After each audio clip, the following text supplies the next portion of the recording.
జూబ్లీహిల్స్‌లో ఉప ఎన్నిక వస్తుంది. మైనారిటీస్ ఈసారి ఈ ఉప ఎన్నికలో ఎటువైపు ఉంటారు? మేడం వన్ సైడ్ బీఆర్ఎస్కి ఇస్తాం మేడం.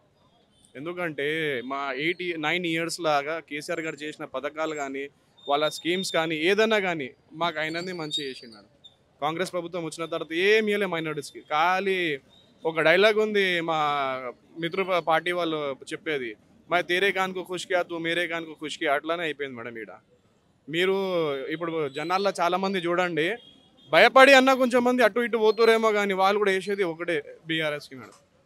ఇంకేమన్నా చెప్పారు. దాదాపు అజారుద్దీన్‌కి కూడా మినిస్టర్ పదవి ఇవ్వడం జరిగింది కాంగ్రెస్ పార్టీ. ఎలా చూస్తారు దీన్ని? అజార్ సార్కి ఏమి ఇచ్చారు మేడం? మీకు 4 days 5 days అయింది, ఏం మినిస్టర్ ఇచ్చారు అది చెప్పండి మేడం. ఏమైనా డిక్లరేషన్ చేసిండా? సరే ఒకవేళ ఆయన ఇంటర్నేషనల్ క్రికెట్ ప్లేయర్ ఉండే, రాజ్యసభ మెంబర్ ఉండే, ఎంపీగా చేసిండు, ఇన్ని ఇయర్స్లో పాలిటిక్స్లో ఉన్నాడు, మొన్న మాట్లాడిన మాటలు ఏంది ఒకసారి అది ఆలోచించి చెప్పండి మేడం. ఆయన ఒకవేళ బీఆర్ఎస్ గెలిచి పథకాలు తీసేస్తారంటే ఒక సీఎం క్యాండిడేట్గా ఒక సీఎం గారు ఒక మినిస్ట్రీ పదవి ఉన్న వాళ్ళు ఇట్లా మాట్లాడవచ్చా? ఎవరికన్నా అర్థమవుతుందా? కేసీఆర్ గారు ఉన్నప్పుడు షాదీ ముబారక్ ఎప్పుడు ఆగలేదండి. Within 1 month 2 months 45 days 90 days లోపల ప్రతి ఒక్కరికి వచ్చారు.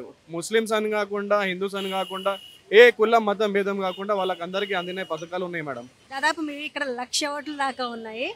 అంటే ఏమన్నా అంటే కొంత ఎంఐఎం సపోర్ట్ కాంగ్రెస్‌కి ఉందంటున్నారు. దాదాపు ఏంటి ఈసారి ఎంఐఎం బీఆర్ఎస్ వైపు వెళ్తుందా? కాంగ్రెస్ వైపు వెళ్తుందా? మేడం ఆ పార్టీ ఇప్పుడైతే కాంగ్రెస్కి ఫేవర్ చేస్తుంది, కానీ ముస్లిమ్స్ అందరు టీఆర్ఎస్కి ఫేవర్ చేస్తారు. ముంగట చూపించడానికి మేమన్నా చెప్తాం, అవును అండి తలకా ఊపుతాం, కానీ మాది చేసేది ఒకటే ఉంది, ఒకటే లక్ష్యం ఉంది, బీఆర్ఎస్కి గెలిపాలి. ఈ 23 monthsలో సఫర్ అవుతుంది, మేము చాలా సఫర్ అయిపోయినాం. ఇంకా వద్దు మేడం ఈ పాలన. కాంగ్రెస్ కావాలి కాంగ్రెస్ కావాలి అని కోరుకొని తెచ్చుకునే పాలన ఉండే. ఇక్కడైతే మేము బీఆర్ఎస్కి వేసినాం, మళ్ళీ ఇంకోసారి బీఆర్ఎస్కి వేసి మళ్ళా గెలిపించుకుంటాం. ఇప్పుడు కావాల్సిన స్కీమ్స్ అన్ని పక్కా అందుతాయి మేడం.